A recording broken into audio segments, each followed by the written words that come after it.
ആടുജീവിതം എന്ന സിനിമ നമ്മൾ കമ്പയർ ചെയ്ത് നോക്കേണ്ടത് ആടുജീവിതം എന്ന നോവലുമായിട്ടോ അല്ലെങ്കിൽ റിയൽ ലൈഫ് നജീബിന്റെ അവിടുത്തെ ഒരു ലൈഫുമായിട്ടോ ഒന്നും അല്ല.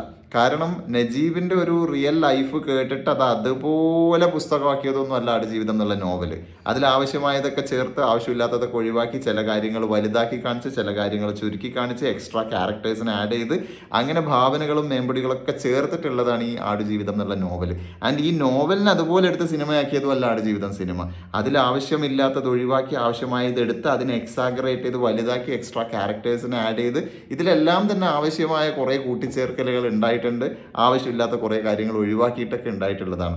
അതുകൊണ്ട് തന്നെ ഈ സിനിമ ആക്ച്വലി കമ്പയർ ചെയ്യേണ്ടത് നജീബിൻ്റെ ലൈഫുമായിട്ടോ അല്ലെങ്കിൽ ആടുജീവിതം എന്നുള്ള നോവലുമായിട്ടോ അല്ല.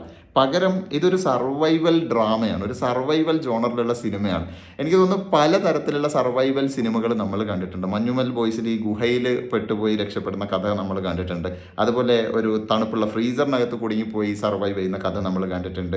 കിണറിൽ കുടുങ്ങിപ്പോയി രക്ഷപ്പെടുന്ന കഥ, ഈവൻ സ്പേസിൽ നിന്ന് രക്ഷപ്പെടുന്ന കഥ, അതുപോലെ എയർപോർട്ടിൽ കുടുങ്ങിപ്പോയ കഥ, ഇങ്ങനെ പല തരത്തിലുള്ള സർവൈവൽ സ്റ്റോറീസ് സിനിമയായിട്ട് നമ്മൾ കണ്ടിട്ടുണ്ട്. പക്ഷേ ഒരാൾ മരുഭൂമിയിൽ ഇങ്ങനെ നോക്കത്താ ദൂരത്ത് ലോക്കായി പോകുന്ന ഒരു ഡെസേർട്ട് സർവൈവൽ മൂവി ഒരുപക്ഷെ മലയാളികൾ അധികം കണ്ടിട്ടുണ്ടാവില്ല. അപ്പൊ നമ്മൾ അതുപോലെയുള്ള സർവൈവൽ സിനിമകളുമായിട്ടാണ് ആടുജീവിതത്തെ കമ്പയർ ചെയ്യേണ്ടതെന്നാണ് എൻ്റെ ഒരു അഭിപ്രായം.